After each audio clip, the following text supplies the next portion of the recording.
எல்லோருக்கும் வணக்கங்க. இன்றைக்கி நம்ம பார்க்கக்கூடிய பதிவு என்னன்னு பார்த்தீங்கன்னா, நரம்பு சுருடல், வெரிகோஸ் வெயின். இந்த வெரிகோஸ் வெயினை எப்படி நம்ம சரி பண்ணுறது அப்படிங்கிறத பற்றி தான் நம்ம இன்றைக்கி பார்க்க போகிறோம். கருப்பு எள்ளு ஒரு 100 கிராம் எடுத்துக்கோங்க.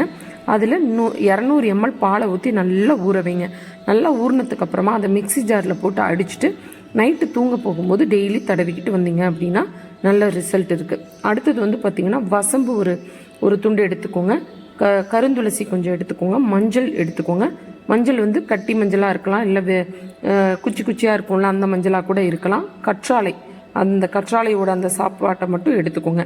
இதை மூணையும் நல்லா மிக்சியில் போட்டு நல்லா அடிச்சுட்டு நைட்டு தூங்க போகும்போது தடவிட்டு வாங்க. அடுத்தது கிராம்பு பொடி எடுத்துக்கோங்க. பூண்டு 2 பல் எடுத்துக்கோங்க. ஆலிவ் ஆயில் எடுத்துக்கோங்க. கிராம்பு பொடியில் பூண்டு பல்லை நல்லா நசுக்கி விட்டு போட்டுட்டு ஆலிவ் ஆயிலை கொஞ்சம் கலந்துட்டு அதை கலந்த உடனே பார்த்திங்கன்னா ஒரு எண்ணெய் மாதிரி அதில் உருவாகும்.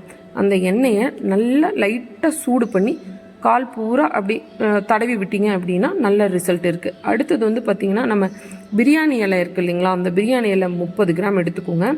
ஆலிவ் ஆயில் ஒரு 200 கிராம் எடுத்துக்கோங்க. அந்த பிரியாணி இலையில் ஆலிவ் ஆயிலை போட்டு ஒரு 20 நாள் நல்லா ஊற வைங்க. ஊற வச்சதுக்கப்புறம் பார்த்திங்கன்னா அந்த எண்ணெயை எடுத்து லைட்டாக ஹீட் பண்ணி நைட்டு தூங்க போகும்போது நல்லா தடவிக்கிட்டு வாங்க.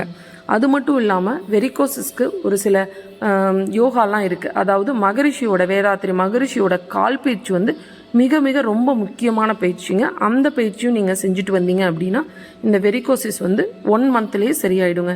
இந்த பதிவு பிடிச்சிருந்ததுன்னா லைக் பண்ணுங்கள், ஷேர் பண்ணுங்கள், சப்ஸ்கிரைப் பண்ணுங்கள். தேங்க்யூ.